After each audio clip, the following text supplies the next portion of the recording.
को लेकर जो है चुनाव आयोग की टीम इसी महीने यानी 2026 की जो ये जनवरी के महीने चल रहे हैं, इसे लेकर सर्वे की जो टीम है वह पहुंचेगी। इसे लेकर झारखंड मुक्ति मोर्चा और कांग्रेस और जो महागठबंधन है, इंडिया गठबंधन के जो पार्टी के नेता हैं,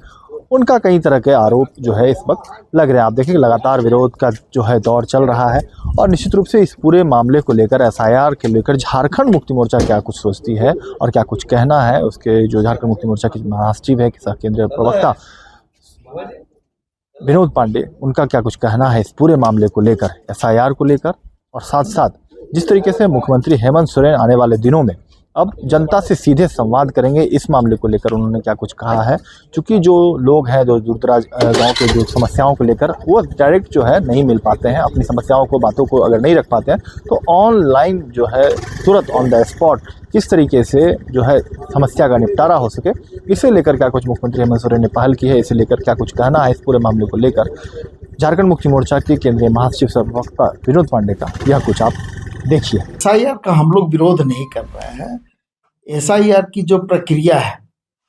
केंद्र सरकार की और चुनाव आयोग की जो मंशा है, सवाल उस पर हम उठाते रहे हैं। और इसके कई एक उदाहरण है, कई एक राज्य में जिस तरह से एसआईआर किया गया, जिस तरह से लोगों का नाम काटा गया, तो ये सिर्फ झारखंड मुक्ति मोर्चा सवाल नहीं उठा रहा है, ये पूरे देश में ये सवाल उठ रहा है कि एसआईआर की जो प्रक्रिया है, एसआईआर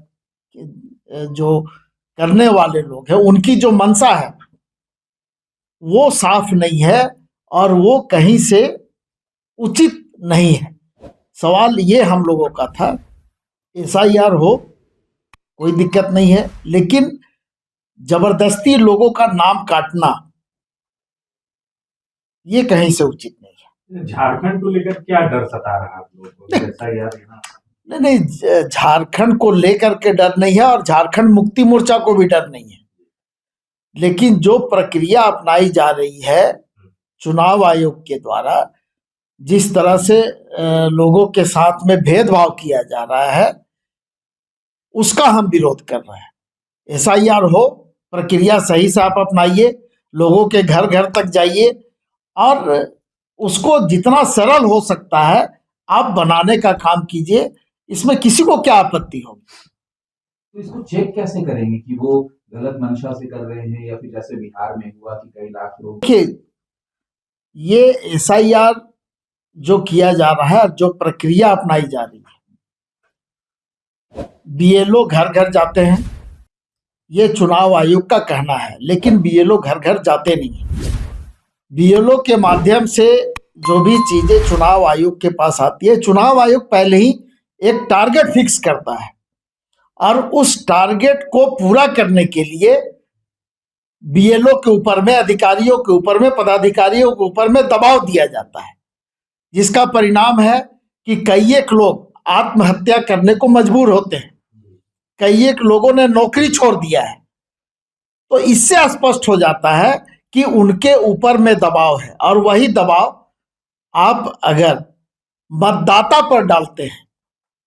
तो ये कहां से उचित है, आप हमको जवाब दे दीजिए। विनोद जी, दूसरा सवाल है, ये नई सोच नहीं है, ये माननीय मुख्यमंत्री का इस पर बहुत पहले से वो चाहते थे कि लोगों से हम सीधा संवाद करें। कई एक तरह के कार्यक्रम आयोजित किए गए थे, लेकिन माननीय मुख्यमंत्री ने मंशा जाहिर की कि हम लोगों से सीधा संवाद करना चाहते हैं। सरकार की जो योजनाएं हैं वो धरातल पर सही उतर रहा है, नहीं उतर रहा है, लोगों को इसका लाभ मिल रहा है, नहीं मिल रहा है, अधिकारी पदाधिकारी लोगों के साथ में किस तरह से व्यवहार करते हैं, किस तरह से उनके साथ में संबंध रखते हैं और किस तरह से उनके कामों को अंजाम दिया जाता है, ये सारी चीजें माननीय मुख्यमंत्री जानना चाहते हैं। और इसलिए उनका जो प्रयास है वो नए साल में रंग लाता दिख रहा है और हमको लगता है कि बहुत जल्द माननीय मुख्यमंत्री लोगों से सीधा संवाद करेंगे, वीडियो कॉन्फ्रेंसिंग के माध्यम से वो बात करेंगे और जो भी बातें सामने आएगी, हमको लगता है कि उसका ऑन स्पॉट निदान भी कर दिया कोई जाएगा। बिचौलिया नहीं, सीधे सीएम जनता से। नहीं, बिचौलिया का सवाल ही नहीं उठता है। जब माननीय मुख्यमंत्री जब जनता से सीधा संवाद करेंगे तो फिर बिचौलिए की कोई आवश्यकता ही नहीं है। और ये जो बिचौलिए वाला जो मामला है ना, इसको समाप्त करने की दिशा में माननीय मुख्यमंत्री बहुत पहले से ध्यान दिए हुए हैं और हमको लगता है कि बहुत हद तक इसको समाप्त भी किया जा चुका है। इस दिशा में भी हम लोग काम कर रहे हैं। सिर्फ माननीय मंत्री ही नहीं, माननीय मुख्यमंत्री भी पार्टी के कार्यकर्ताओं के साथ में, जनता के साथ में जब संवाद बनाने का वो कार्यक्रम बना रहे हैं,